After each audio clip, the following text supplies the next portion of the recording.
चोरगेचं स्वाभिमानाचं दिवाळं निघतंय, त्याची काही पर्वाच नाहीये तुम्हाला. स्वाभिमानाचं दिवाळं? हे असलं काही नसतं कांता. दिवाळं फक्त आर्थिक निघतं हे लक्षात ठेव. हा, आणि आता आपलं दिवाळं बिवाळं हा विचार स्वप्नातही करू नकोस. मी तुला सांगतो कांता, आता प्रसादचं लग्न झालं ना की सगळे दुकानातले हिशोब वृंदाला बघायला सांगणार आहे मी. परवा बघितलंस ना, नुसत्या नजरेनी एवढ्या मोठ्या हिशोबातली 100 रुपयाची खोट कशी शोधून काढली. वृंदा हुशार आहे. तुलाही सांगतो ऐक, सगळे व्यवहार वृंदावर सोपून दे. मी तर म्हणतो कांता, लग्नानंतर घरातल्या चाव्या सुद्धा वृंदाच्या ताब्यात देऊन टाकणं, आराम कर. काय वृंदा सगळं नीट सांभाळेल. हो,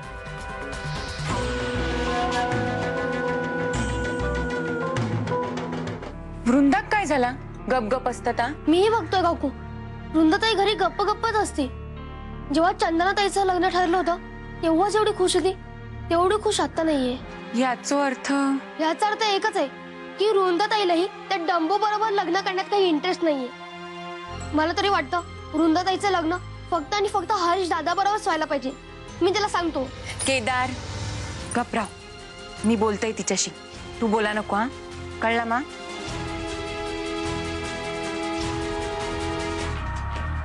हा सुमित्रे,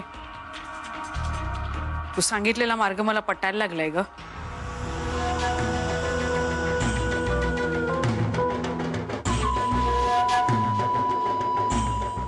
बर, ठीक आहे, ठेवते.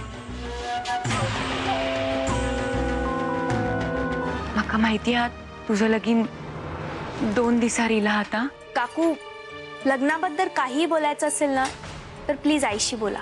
नाही गो, मंगलाताईक सांगून काय पण उपयोग व्हायचा नाही. माका तुझ्याशीच बोलूचा. हा काकू, मी आता खूप घाईत आहे, आपण नंतर बोलूयात का? आलेच. अगो वृंदा, तुला खरंच माहिती नाहीये का की माझ्या घरात माझी लहान बहिणी बनून कोण येणार आहे? कोण येणार आहे? म्हणजे तुला सुधा काकूंनी काहीच नाही सांगितलं का? नाही सांगितलं. मग मी पण हे सिक्रेटच ठेवते. नाही तर एक काम करूया का, मी ना तुला एक हिंट देते. जेव्हा तू परत येशील ना तेव्हा तुझ्या घायाळ हार्ट वरती मी माझ्या प्रेमाचं लोशन नक्की लावी. अरे डोंट वरी, मैं हूं ना.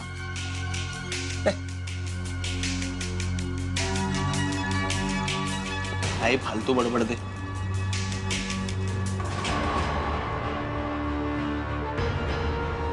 ती लवंगी मिरची माझ्या डोक्यावर बसून मिऱ्या वाटणार नाही ग. नाही नाही, मी सहन नाहीच करू शकत. पण ये ना. ही काय करते इकडे? मला वाटतंय ना त्या बाबाच्या मदतीने ही सुद्धा तुमच्यावर बहुतेक जादूटोणा करणार असेल. असू पण शकतं.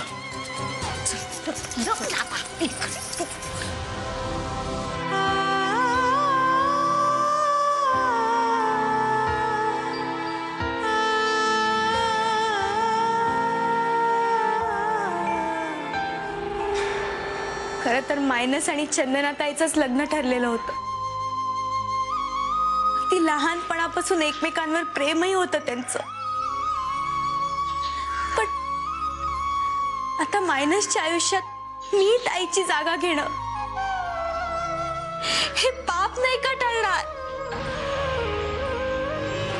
मायनस ताईच्या आनंदासाठी तर माझ्याशी लग्न करत नसेल ना, आणि केवळ तडजोड म्हणूनच जर मायनस हे लग्न करणार असेल तर मी हे लग्न करायचं का?